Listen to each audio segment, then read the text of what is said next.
In an effort to build a disaster-resilient metro, the Nelson Mandela Bay Municipality's Disaster Management, in partnership with South African Weather Services and other stakeholders, held an information-sharing workshop educating employees on the importance of early warning systems on disaster prevention. The workshop coincides with International Day for Disaster Risk Reduction. Acting Executive Director for Disaster Management, Mr. Shane Brown, weighed in on the importance of this session.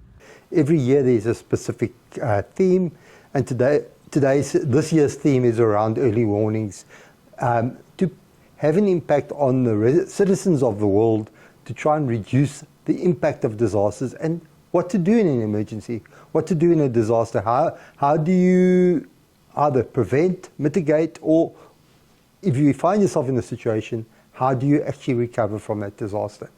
And our metro is not exempt from disasters. We're sitting in a disaster as we speak now with the drought. And unfortunately, this drought is invariably going to be broken with a flood, which is going to create another disaster. For us as South African Weather Service, we work very closely with disaster management, and it's important for us to actually see what it is that they do when they receive our warnings, and that also helps us to work better and make sure that they get our warnings on time, so that they can be prepared and also warn the communities that might be affected by the weather hazards that are expected.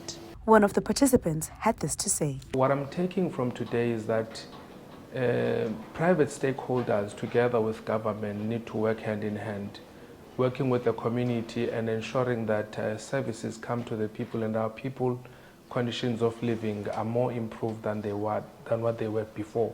I'm reminded today that in many of our communities, our informal settlements, our not so literate communities where people don't have a clue of these disasters, what can we do?